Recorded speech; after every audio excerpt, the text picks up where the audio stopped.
Vous aimez la science, vous aimez la technologie, vous aimez l'innovation? Abonnez-vous à Afrique Université TV, une initiative panafricaine de l'Agence universitaire pour l'innovation.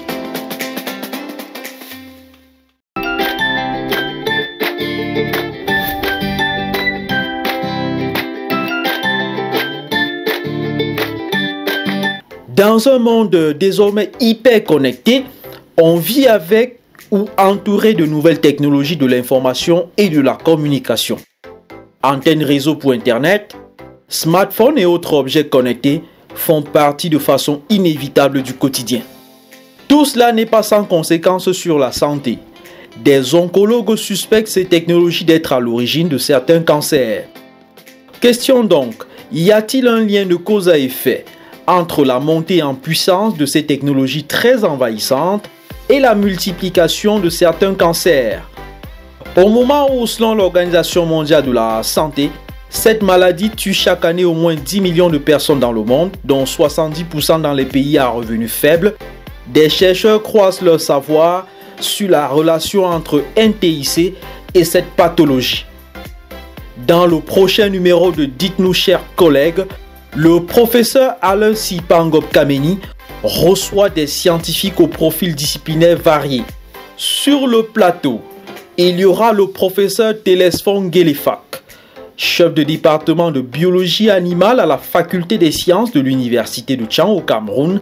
Il coordonne également l'unité de recherche de phytopharmacologie et de physiologie animale, logé au sein du Centre d'études et de recherche en valorisation des ressources naturelles et de technologie dans le même établissement.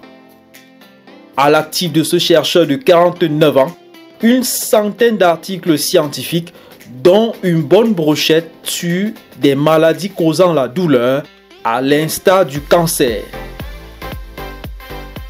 Il est important de réduire au maximum la force du signal pour réduire son impact sur les cellules vivantes. Il y aura aussi sur le plateau du professeur Alain Sipangop Kameni, le professeur Patrick Hervé Lodop, un autre enseignant-chercheur de l'université de Tchang.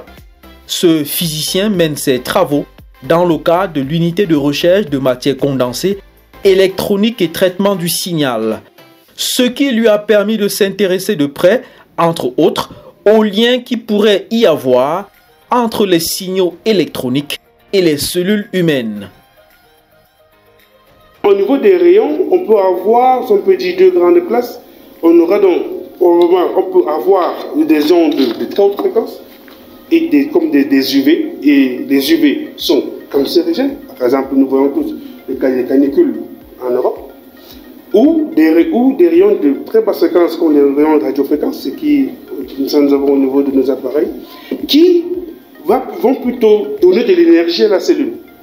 Et donc, si la cellule absorbe de l'énergie, oui, elle peut se retrouver à consommer cette énergie à travers des activités autres que celles voulues et probablement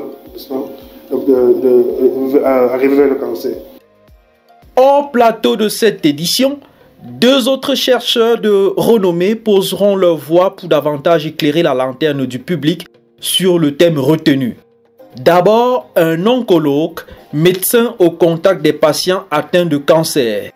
Il nous dira l'état de ses suspicions sur le lien technologie numérique et cancer, mais aussi comment il compte engager son équipe de recherche pour confirmer ou infirmer ses hypothèses. Enfin, Constant Wete, ingénieur de recherche Ericsson au Canada, fait partie de l'équipe qui a travaillé à la conception de la connexion Internet 5G pour le compte de cette multinationale. Le Camerounais se défendra d'une accusation formulée par une partie de la communauté médicale du monde qui suspecte cette technologie d'être hautement cancérigène. La zone sécuritaire, elle est établie par des organismes au Canada.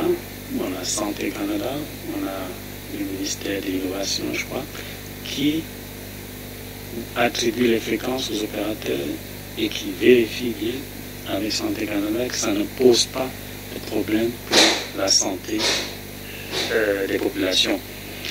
D'ailleurs, j'ai vu sur leur site Vous pouvez le constater aussi sur le site de Santé Canada si vous cherchez les problèmes de santé liés à la 5G, qui a des recommandations qui disent que les fréquences qu'on doit utiliser pour la communication doit être 50 fois inférieures au niveau des fréquences qu'on estime que ça pose des problèmes de santé. Il y a bien une gamme, une marge importante. Dites-nous, chers collègues, édition 2, c'est à suivre très bientôt sur Afrique Université TV. Pour ne rien manquer, abonnez-vous à toutes nos plateformes, qu'il s'agisse de Facebook, de YouTube ou d'AfriTube. À très bientôt.